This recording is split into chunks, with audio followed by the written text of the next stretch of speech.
Wednesdays are my favorite day of the week. It's my day off. You know what a chef likes to do on their day off? Cook. And the best part of cooking? Creating. Let me show you what inspired me to create a recipe for macadamia nut bourbon pie from start to finish. This is the American Hotel in Sag Harbor, New York.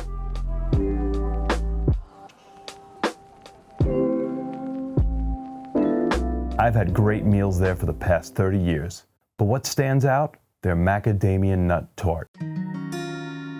Every time I eat American Hotel's macadamia nut tart, I think, wow, this is amazing. But I can't help wonder, what if I tweaked it, made it more healthy, made it more like a Southern bourbon pecan pie?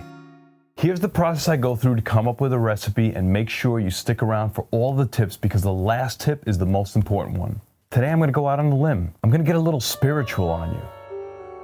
You're familiar with the Greek gods of mythology? What do you want from me?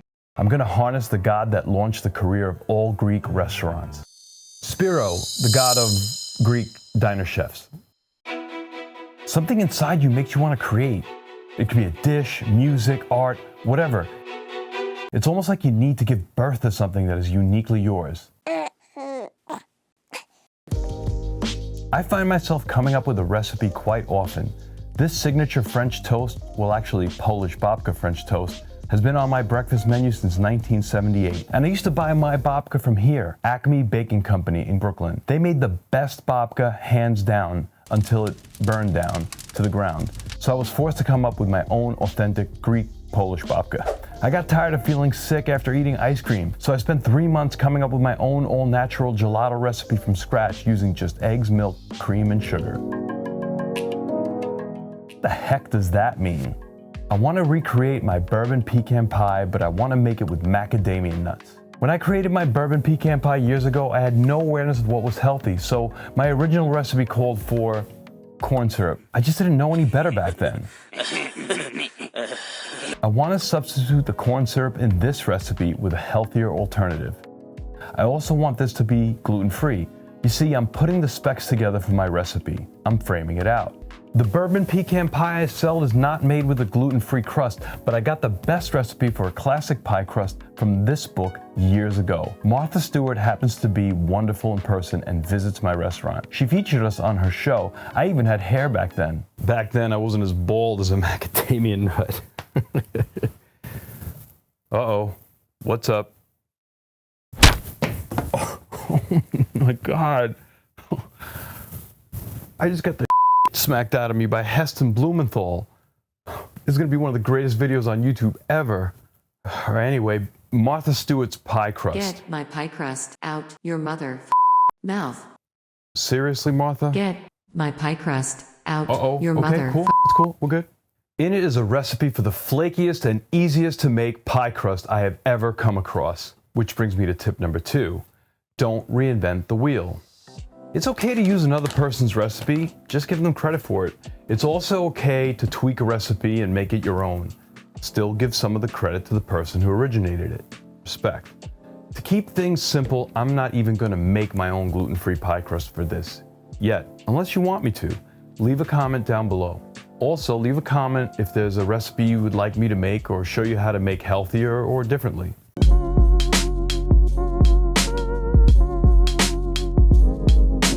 Regardless of which pie crust you choose, you're gonna pre-cook it and let it cool to room temperature. This store-bought one tastes just fine. Plus, I really want to focus my attention on recreating the filling. I started by substituting the corn syrup with maple syrup. Here's the problem. Make the pie with the maple syrup, and it was delicious. Everyone that had it loved it. So why is that a problem? The corn syrup version is a lot better. Maria and I had both versions, and we both agree that the maple syrup overpowers and masks the delicious flavor and the delicacies of the macadamia nut, which brings me to tip number 3. Your recipe should be based on your taste. Asking someone to taste your recipe is just as personal as asking someone to read a novel you're working on. I cannot tell you how many times I've been derailed by someone's opinion.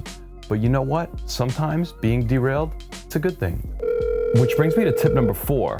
Oui, allô. Hey Jacques, Yes, George. did you get that macadamia and bourbon pie I mailed you? Yes, I did. What'd you think? It was tasty. The maple syrup was too overpowering.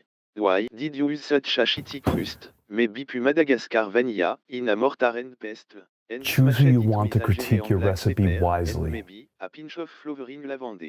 And it goes hand in hand with tip number 5, eat the meat and spit out the bones. It's not that I don't respect Jacques' opinion. I have to keep things in perspective. I agree that the crust is going to need improving. I also agree that the maple syrup overpowers the subtle bourbon hints and masks the macadamia nut. But adding the taste of Algerian black pepper mashed with Madagascar vanilla beans makes the dish become Jacques and not mine. Now, I can stop and be satisfied with the maple syrup, but something inside of me is telling me that I could do better. Use the force, Zords. Tip number 6, taste each ingredient individually. The only alternative that I felt would resemble dark corn syrup is molasses. It turns out that dark corn syrup is made dark from molasses. I think I can add the molasses to organic agave instead. Which brings me to tip number 7. Your scale is your best friend and will guarantee consistent results. I took 260 grams of agave, which is almost 3/4 of a cup, and I kept adding molasses to it until it tasted like I wanted it to.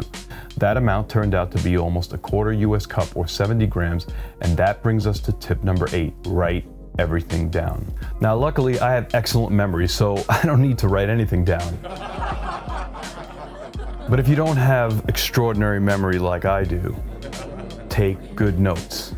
To a small saucepan, add 262 grams of organic agave and 70 grams of organic molasses. To that, add 150 grams of organic sugar. Mix it over medium heat. It will take about 5 minutes for the sugar to dissolve, and the mix will be bubbly.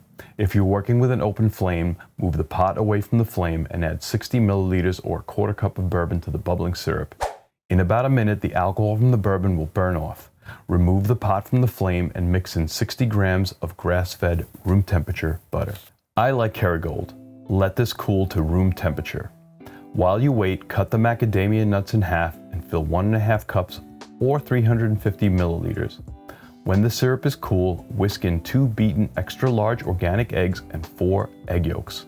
Spread the macadamia nuts onto the cool pie shell and cover with the mix. Pop it in the oven at 365 degrees Fahrenheit or 185 degrees Celsius convection bake for 15 to 30 minutes or until the pie is golden on top and is no longer wiggly.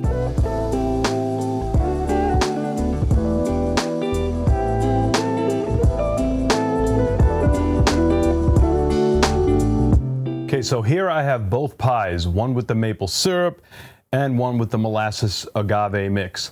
I wanted to taste them side by side. I think the pie tastes just better cold, so these have to come out of the refrigerator fully cooled. They taste even better the next day.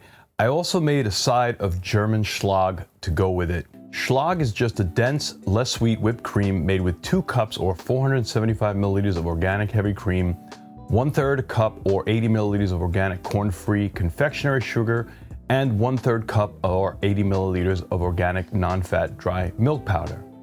Add 1 teaspoon of vanilla extract, and in this case I used an emulsifier. You'll get better results with a standing mixer.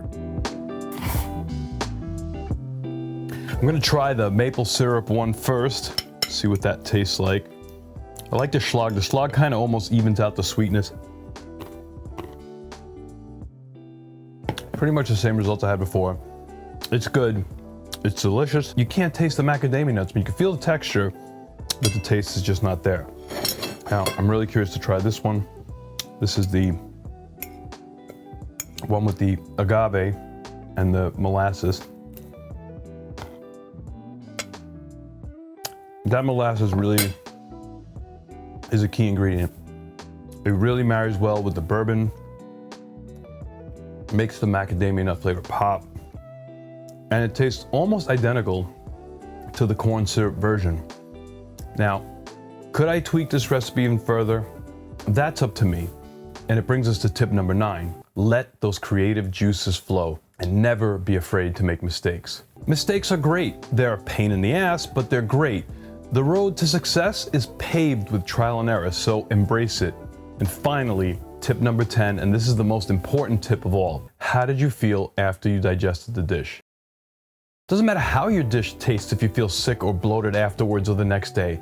I can't tell you how many delicious meals I've had, didn't overeat, and ended up feeling like crap. It's hard to forget a dish like that. It's very delicious. But in my opinion, next time, no bourbon. Uso.